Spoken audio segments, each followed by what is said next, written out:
After 2 long years, we finally have a brand new trailer for the sequel to The Legend of Zelda Breath of the Wild. This one isn't only cinematics either. Giving us our first look at gameplay in this Return to Hyrule, and the skies above it, this new E3 trailer may have only been about a minute and a half long, but you know that's more than enough for us. That's right, it's time we power up the old analysis machine with some Sheikah energy and take a look to see what secrets and hidden details we can find. We'll be expanding on some ideas we've raised in previous videos, such as our live analysis stream, as well as making some connections to the original trailer. With that out of the way, let's dive right into it.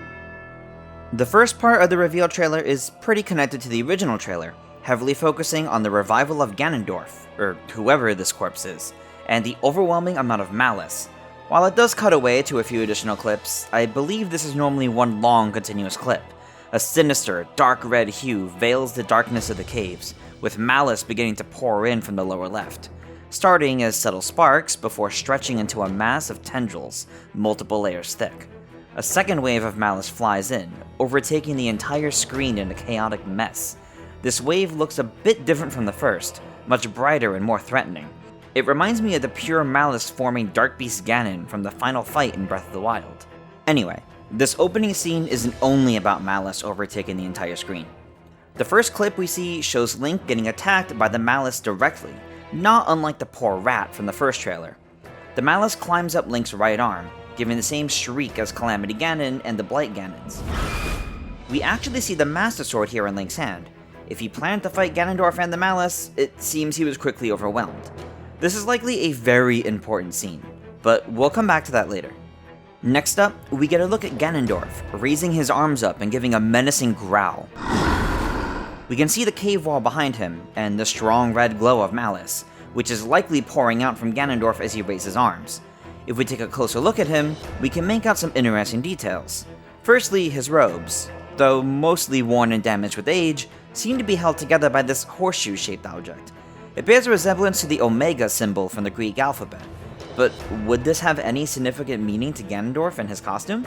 Additionally, if we look at Ganondorf's re-dead-like body, we can see 4 holes just below the center of his chest in some sort of triangle formation, with the center one being the largest. What is this? It's not exactly where the spiritual hand was holding him, so it's not left by that hand. Could it signify some sort of weak spot?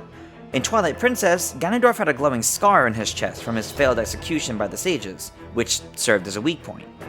This is a lot more subtle, and I doubt we'll fight a losing battle against Ganondorf in what may very well be the opening of the game, but at the very least, it's creepy. Seriously, Ganondorf has been scary before, but between these 2 trailers for Breath of the Wild sequel, I'm not looking forward to Re-Dead Ganon haunting my nightmares. For the last clip of this opening section to the trailer, we have a shot of Zelda falling into an abyss. There's no torch, so she likely dropped it when the ground was opening up beneath her. Interestingly enough, since we get a full look at her, she also doesn't seem to have the Sheikah Slate on her person. What happened to it? Surely the duo wouldn't have ventured into dangerous territory without it. There isn't much else to say about this clip, other than Zelda's fall looks long, and we hope she's okay. From this and the first trailer, we can actually piece together some of the events from the whole encounter in the caves. Link and Zelda venture into a deep underground cavern, likely looking for the source of all the malice in the land. They eventually find a rather terrifying sight, a corpse held in place by a spiritual hand, resembling that of a Sheikah monk. Something, perhaps the presence of Link and Zelda, makes Ganon begin to awaken, evident by slight movements of his hand as Zelda looks on. The malice grows intense, attacking Link, who drew his Master Sword to combat it. A roar cries out as Zelda looks back to face Ganondorf's corpse, now glaring at them, eyes glowing. A surge of malice pours out, and Ganondorf stands to raise his arms, while an earthquake begins. The ground crumbles below Zelda, causing her to fall. Link catches her with his right hand, but due to the earlier attack, he too falls with her. The spiritual hand of a Sheikah monk, now that it isn't holding back Ganondorf, catches Link's left hand. Unfortunately, Link loses his grip on Zelda, and she falls into the abyss.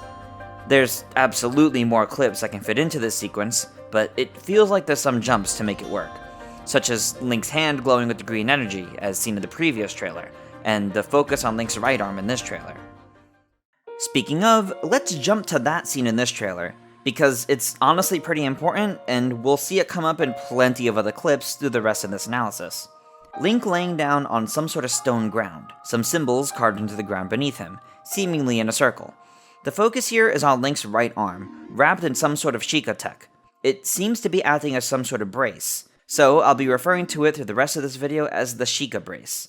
As the glowing energy settles into his arm, the brace itself also glows, moving from the top of the arm down to the hand. And yes, this is Link's arm. He didn't lose his arm only for it to be replaced by the Sheikah Monk arm, or something like that. That arm has very thin, bony fingers. If you really look at this arm here, while the fingernails are noticeably longer than usual for Link, proportionally it matches up with Link. Plus, while Link's hand is glowing that spiritual green color, it's only glowing from the energy radiating around it. That Sheikah Monk hand looks like it's practically made of that energy. In terms of some other differences, the Monk hand brace looks more decorative and symbolic, almost like a really large bracelet. But what Link wears looks much more like an arm brace, even connecting to his fingers. Now, this raises some big questions. What happened to Link's hand? Why are the fingernails longer? Well, I think we actually have an answer to that, or part of one at least. We can see that this damage to Link's hand goes beyond the brace, stretching up his arm and even leaving marks on part of his torso, which we get a better look at when he's falling through the sky, and don't worry, we'll come back to this clip soon. It's clearly some sort of blight that's affected his whole right arm, even spreading to his shoulder and torso on the right side. If we look at his arm when it isn't glowing, it looks very similar to something else. The Sheikah monks and Ganondorf's corpse. Yeah, that's right, I'm saying Link's right arm looks practically dead. When Link was attacked by the Malice, it crept up his right arm, likely infecting him or even injuring him. As we see at various points through this trailer, there seems to be a common theme of reversing time in this game. Well, I believe Ganon's Malice, when attacking Link, might have reversed the effects of his stay in the Shrine of Resurrection. It aged Link's hand 100 years, leaving it looking like the hand of a Sheikah monk, practically dead and dark. This would explain why the nails are grown so long. It just seems unlikely for Link to get stuck somewhere for another long period of time. Then, some servant of the goddess, be it a Sheikah monk, that special monk hand that held Ganondorf back, or just some other Sheikah perhaps, must have saved Link by giving him a brace powered by spiritual energy. This is what allows him to use his arm in general, but also allows him to use it like a Sheikah slate to wield different abilities. It even glows while he uses those abilities, like letting out a yellow flash for stasis, and glowing a bright green when phasing through objects. I gotta hand it to Nintendo, they've done a great job making us wonder, for over 2 years now, what's going on with Link's hand, and this new trailer only makes us more curious. To close out this section focused on Link's hand, let's go back to the clip of his arm being powered up in a cutscene. We can see that Link has new shorts this time around, and won't be sporting the same dark blue Sheikah shorts from the last game. Okay, Link may have new shorts, but that's not the only outfit he has. We know for certain from a couple of clips that Link can be played using his updated outfit we saw in the previous trailer, looking like a mix between the Hylian tunic and the Champion's tunic. Once Link performs a backflip, we can actually get a look at his right hand, which is noticeably darker than his left. This likely means that his hand is still damaged and he's wearing the Sheikah brace under his sleeves. We also see Link in a brand new look several times throughout this new trailer with his hair down. He wears a gray tunic that only goes up the left side of his torso, with an additional large cloak-like sleeve over that. This is a nice green, with some yellow markings along the edge. There appears to be some wear to this green robe as well, most notably in the folds along the left sleeve and at the bottom where it meets the gray tunic. Link also wears some bronze-colored sandals that go up to just below the knees, as indicated by the top strap being knotted. We also see in the next clip Link wearing the same tunic, now sporting some dark pants and boots. The boots seem like a mixture of the sand shoes and snow boots from Breath of the Wild. We can even see some markings on the soles. While we don't know with 100% certainty that this is Link, there's a few clues that make us feel pretty confident about it. Firstly, obviously, the arm, as we discussed earlier. Secondly, as he falls through the sky in this first clip, we can actually see the earring on his right ear, which matches perfectly. Sure, his hair is down, rather than tied up in a ponytail, but there were several different hairstyles for Link in the original Breath of the Wild, so I don't think another different style would be that unusual. There's something important to note about this special tunic we see Link wearing. Not only does it seem similar to the outfit Ganondorf was wearing, but also to the ancient hero depicted in the Calamity 10,000 years ago. Link wearing an ancient-styled outfit dating back to 10,000 years ago in a game we're already saying seems filled with calls to time travel and reversing time? Interesting. While we're talking about Link's looks, let's talk a bit about his equipment. When we first see Link gliding through the night sky, he's sporting a whole set of gear, including a sword that isn't the Master Sword, a bow and quiver of arrows, and a brand new shield. Taking a closer look at this new shield, it seems a bit worn and old with some scratches, so maybe it isn't that new after all. The top is reinforced with some metal. The shield itself bears an interesting set of symbols. The upper half has some sort of eye, but it's not the Sheikah eye or the Yiga clan eye. It's much more angular and complex in design. The lower half sports 2 rows of triangles. The top row has 4 triangles, the same color as the eye, while the lower row has 3 yellow triangles. What could these represent? Well, the 3 yellow triangles more than likely represent the Triforce. But it's the 4 above it that I'm more curious about. Why do they share the same color of this angular eye? Could it be tied to the Sheikah, or perhaps even the 4 champions? There's actually 2 additional shields we see Link use that we should talk about. The first of these is the Traveler Shield, back from Breath of the Wild. We see it here on his back as he glides past the Stone Talus. The second one is a lot more interesting. It appears to be a wooden shield with a dragon head attached to it. The dragon head seems very reminiscent of the Zonai statues at the Thundra Plateau, among several places in Breath of the Wild. What's interesting about the shield, however, is that the dragon head breathes fire. Since Link moves backwards as it breathes fire, it must be tied to actually holding the shield up. When it isn't breathing fire, we can see some green energy glowing inside both the eye and mouth. Is the whole dragon head normally part of the shield, or is this a special item attachment? It's certainly curious, but it's neat to see that you can do even more with shields now, and no, I'm not going to talk further on the Zonai. Next up from Link's equipment, let's talk about the sword. We never actually see him use it, always staying sheathed in his back. It's not the Master Sword, and likely just the Traveler Sword or some other simple sword. So let's move on to the Paraglider, an essential piece of equipment to Breath of the Wild. This time around, the Paraglider seems to be completely different. As a whole, it seems a bit larger, now with some extra straps on top. The design on top is also different, now looking much more complex. It appears to be the symbol of the Rito fused with the crest of the royal family, with some additional designs along the top and bottom. Now that we've talked about Link's equipment, let's see what else he can do. We already mentioned earlier how his Sheikah-braced arm allows him to use new abilities, the first of which we see is a new take on the Stasis Rune. A large metallic spike ball rolls down the mountain towards Link, which we can actually see was welded together as an interesting attention to detail.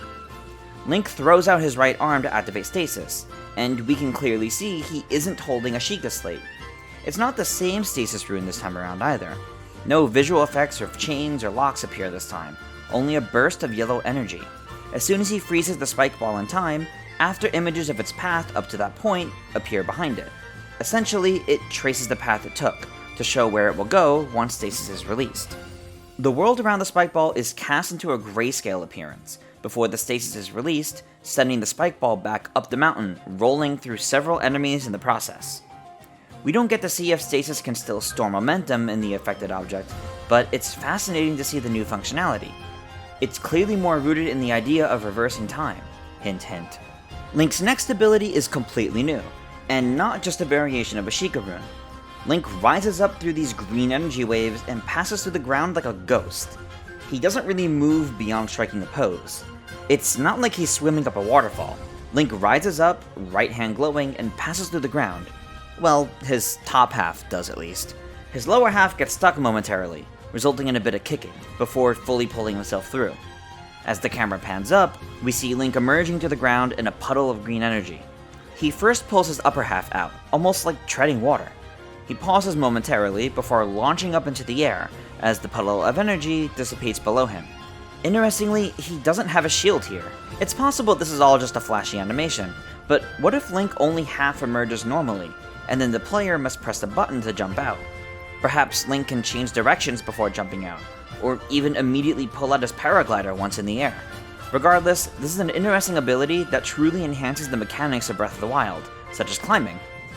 The main question is how this ability gets used. Link starts off in a wave of green energy. Is it always here in specific locations? Or did Link use an ability to trigger it, and its effects linger for a time, like Revali's Gale does? It's all very curious. We're almost done talking about Link, but there's one more detail about him that's worth talking about. Once the gameplay clips start, we never actually get to see Link's face. Well, except for a single frame as he backflips with the dragon head on his shield. Specifically with the gameplay clips up in the sky, however, we don't see Link's face at all. We already proved earlier that this is undoubtedly Link, so why haven't we seen that for sure? Some theorize that this may not be the same Link we see on the ground, but instead a Link of a different era, so his face would look different.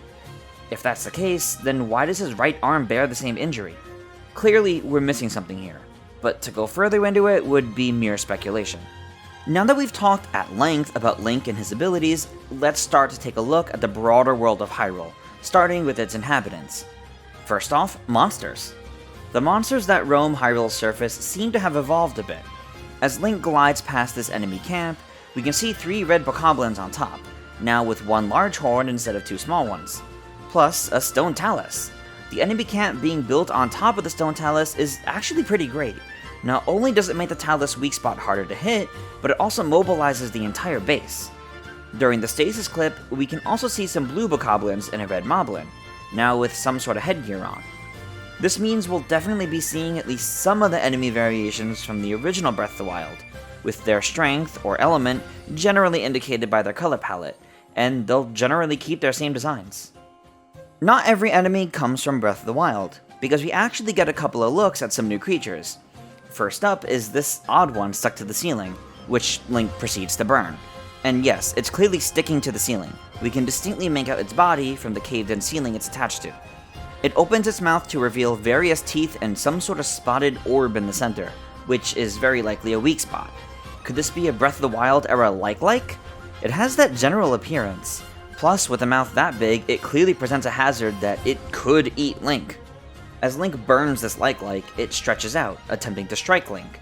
We can make out various yellow-green spots along its body and near the mouth. The like swings forward and shoots the orb out of its mouth, before falling over as it catches fire. Notably, it stays stuck to the ceiling this entire time. Hopefully, this like is a sign that we'll see even more new enemies added to this world. We haven't seen like-likes in a big 3D Zelda since Majora's Mask, so I really do hope that these shield-eating fiends are back. I saved this next creature for the end of this section, because we don't actually know if it's an enemy or not.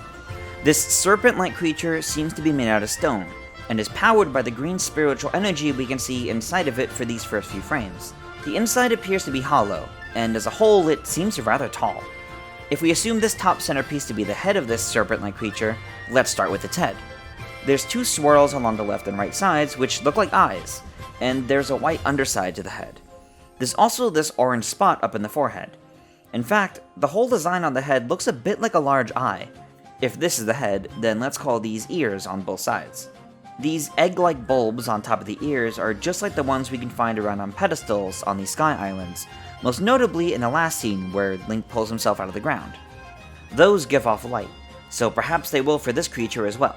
Anyway, below these egg bulbs are earrings that look a bit like eyes, though not quite the Sheikah eyes. In fact, they actually look similar to the eye on the new shield we examined earlier. Could they have a shared greater connection to this symbol? Moving on to the torso of this creature, which is of course segmented into floating sections, the upper half has an odd symbol on what appears to be a screen in the center. It's hard to say what this represents, as like Chris and Andre, I can only see it as a broomstick in a circle. The lighter green circle around it seems more significant though, lined with some sort of inscriptions or symbols. Below this part of the body is another hollow portion, showing the inside to be a bright orange. It has a thin connection in the front, almost like a cloak. Just above this section, we can see 2 thin rows of floating rocks making up the arms, stretching and bending out to the big stone hands. Honestly, it's kinda cute. But what is it? Is it an enemy or an ally? It's clearly alive, or alive enough to react to Link's presence at least. The color scheme and spiritual energy inside lead me to believe it may not be an enemy, but the large orange pupil to the eye shape on top feels a little intimidating. It actually reminds me of the Beamos, or even the Igor, both classic enemies to the series that would be fantastic to have return. Interestingly, as pointed out by God of Time on Twitter, this stone reptile bears a striking resemblance to the dungeon exteriors from the first Legend of Zelda, most notably level 4, called Snake. Even the bulbs on the sides match up. Huh. Regardless, whether a friend, or foe, or part of a dungeon, this reptile stone being is the first and only sign of anything potentially alive we have on these Sky Islands, beyond some birds that Link scares away. Alright, we're almost done here, but there's one thing we haven't talked about at all yet. The world. The sequel to Breath of the Wild once again takes place in the land of Hyrule, but there's been some changes. The surface changes seem a bit more subtle, while the very existence of a world in the sky is a very big difference, to say the least. To keep things simple, let's start with the surface of Hyrule and work our way up to the sky.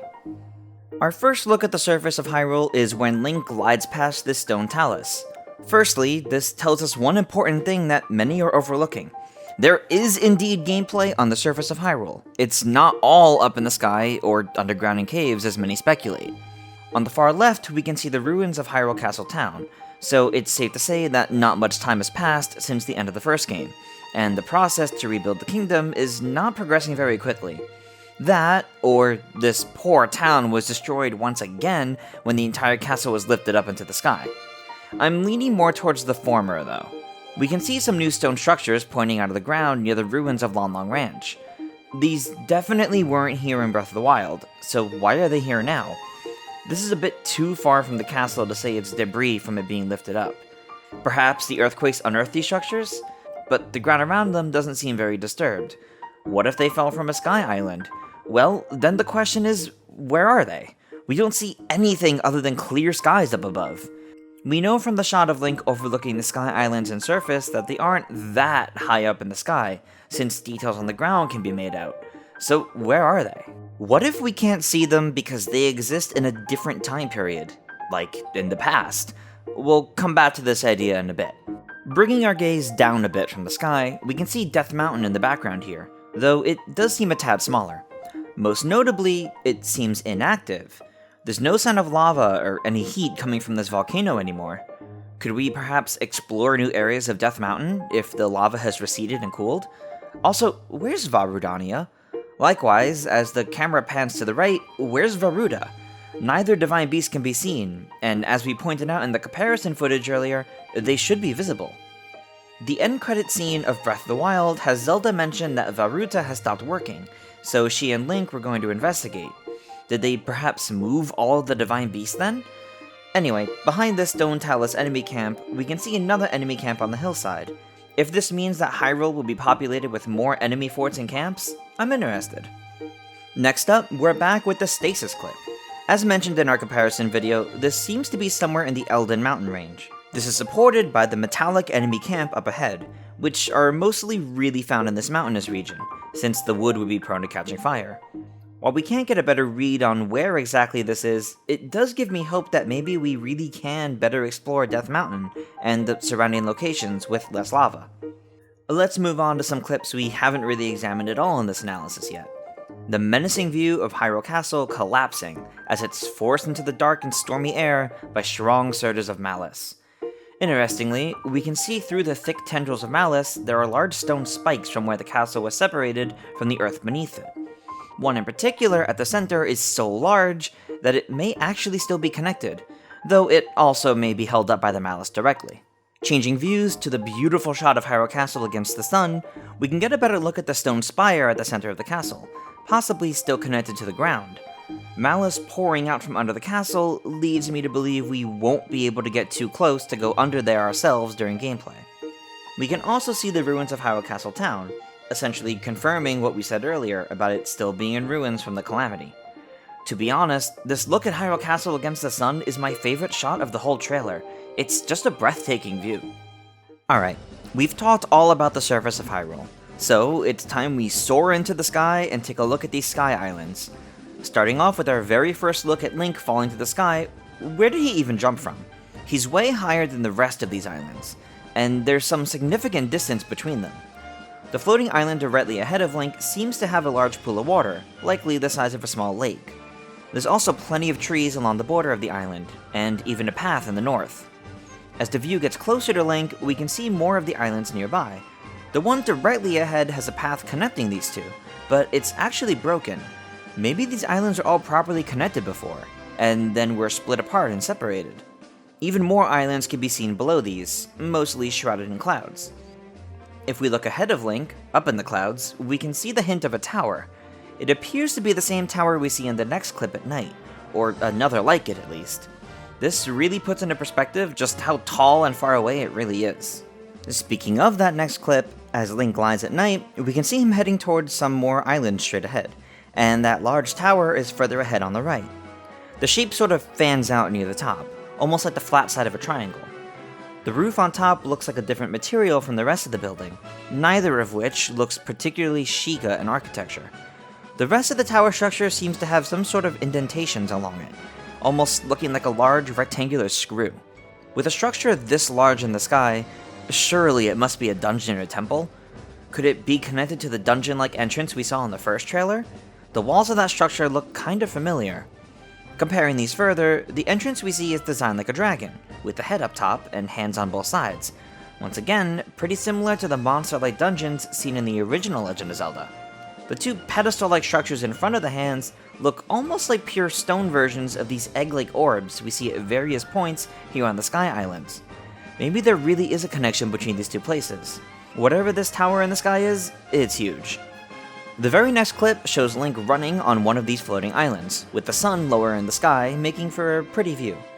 There's plenty of the other islands in sight at varying elevations above Link, some large and far, while others are smaller and closer. To the left is some sort of stone structure with some markings, but they don't really look familiar. In the first few frames, we can also see some blue markings in the stone to the right, similar to the message written in spiritual energy from the first trailer. There's some more of these on the far left as well. In fact, we see these in a few different instances, such as on the far right behind the serpent. They seem to be carved into the pillars, walls, and structures here on the Sky Islands. The exact connection between them we can't really figure out right now, but it's clear that there is one. Ahead of Link as he runs is some sort of arc. Back with the serpent statue, the main point of interest is in the back right, as we previously pointed out with the carvings. These pillars are large and triangular, and we can see the roof of a building just next to them. These pointed pillars are important because we've only seen architecture like this here on the Sky Islands, nowhere else in Hyrule. What's very interesting about that is the clip where Link burns the like. It's in ruins, like a caved-in building. The ceiling is collapsed, with rocks and debris all over the place. We can see the same pointed pillars on the left and right sides in the walls. So where exactly is this place? We've only seen Link in this champion outfit on the surface thus far. So is this some cave in Hyrule? If so, then why does this cave have the architecture of the Sky Islands? Did this one fall to Hyrule some time ago, and the tremors caused by Ganondorf opened the cave up? It's possible, but it definitely feels like we're missing something here. This does give credit to the idea that perhaps the Sky Islands are actually in the past, and these remains in the cave are in the present. Alternatively, this could be on one of the Sky Islands. After all, from what we've seen of them thus far, they don't seem to be in the best condition either. Behind the like in this cave, we can see a small staircase and raised platform against the back wall. In earlier Zeldas, this would definitely be where a treasure chest materializes after some sort of puzzle is completed. Next up is this curiously cinematic shot of a water droplet. In reverse? It doesn't exactly look like water, it has more of a greenish hue to it, at least compared to other water in Breath of the Wild. Perhaps it's more spiritual? This strikes me as a cutscene showcasing some of the reversal in real time. It looks a bit like the puddle that Link climbs through when phasing to the ground. Speaking of, since there's not much else to say about this puddle, let's move on to that one. If we stop Link's ascent in the very first frame, we can actually see the ground he started on. So this isn't exactly a far trip up from one island to the next, or anything like that. More like the equivalent of climbing up a cliffside. When Link reaches the top, we can see the path behind him is broken, further cementing the idea that these islands were once better connected, but were separated at some point, leaving them in near ruin. As Link stands and looks out to the horizon in a view that parallels the original Breath of the Wild trailer on the Great Plateau, we get to see plenty of Sky Islands in the distance. This area is located over the Thundra Plateau, which we can see down below. During this clip, we can hear the music sounds like it's playing in reverse. It's hard to make out exactly what it sounds like if we reverse it, but it's definitely worth noticing.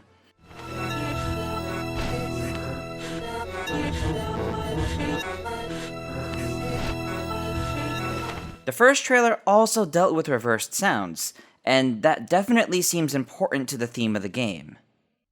And with that, that's everything we can find from this new trailer to the sequel to The Legend of Zelda Breath of the Wild. While we didn't get to see too much, there's plenty more to work with now than there was 2 years ago. Plus, there seem to be 2 major takeaways from this. Firstly, that there's several parallels to Skyward Sword, and it's likely that there's good reason it's getting an HD remake coming next month. Perhaps it's best if we keep that game fresh in mind. Between Link diving through the sky and Zelda falling into an abyss, there's an intentional connection between them. And secondly, the idea of reversing time and traveling through time is playing a pretty big role. Reversed water droplets, a stasis rune that reverses the direction of objects, Link in an outfit from 10,000 years ago, relics of the Lost Zonai tribe, music playing in reverse, and the possible aging damage to Link's hand? Having islands populating the sky that we can't see from the surface, as well as the ruined remains of one of those islands in some sort of cave, potentially being on the surface, clearly, time is playing an important role here. Maybe we really are traveling between 2 different time periods, with the surface world being the present and the sky world being the past, especially with how the reversed water droplet clip immediately precedes the sky scene. It might be a little bit like Ocarina of Time, only on a far grander scale. Hey, come on now, you know I could've set out an entire Zelda analysis without saying anything, and leave it to me to have one insane theory. Okay, so Triss, you're definitely onto something with all this time stuff, and it made me go back and reassess one part of the trailer, being the part that seems to be just a quick transition, as the camera flies toward the light before emerging in the sky world. And that might just be all that it is. But what if it's more than just a transition? Because do you remember what scene came immediately before? Yeah, Zelda falling. Consider this. This shot is essentially the reverse of what Zelda would see from her perspective when falling, with the light moving farther away. And since reversing time seems to be a major point in the game, what if the clip is actually more connected to the Zelda scene that comes before it than it is the Sky one that comes after, at least thematically, if not literally. It's also extremely similar to the Open Your Eyes scene from the original Breath of the Wild, which essentially marked the rebirth of Link. Huh. Point is, we don't know what happens to Zelda here. Maybe she dies. And it's up to Link to reverse the flow of time and prevent her death by reversing her fall, literally sending her back toward the light. It fits a little too well, doesn't it? And if this is somehow the case, could that hint at an even greater connection between Link and Zelda, given that the sky scene follows immediately after? Like, could Zelda perhaps be a part of Link now, at least in spirit? It is super weird that we don't see his face after all. But hey, it's just a theory. A GameXplain theory. Back to you, Triss. With that, thank you all so much for watching. Did you find something we didn't, or want to give your thoughts on our findings? Leave a comment down below. Make sure to subscribe to GameXplain for plenty more on the sequel to The Legend of Zelda Breath of the Wild, and other things gaming as well. Check out the videos on the right for more content you might be interested in. Until next time, farewell.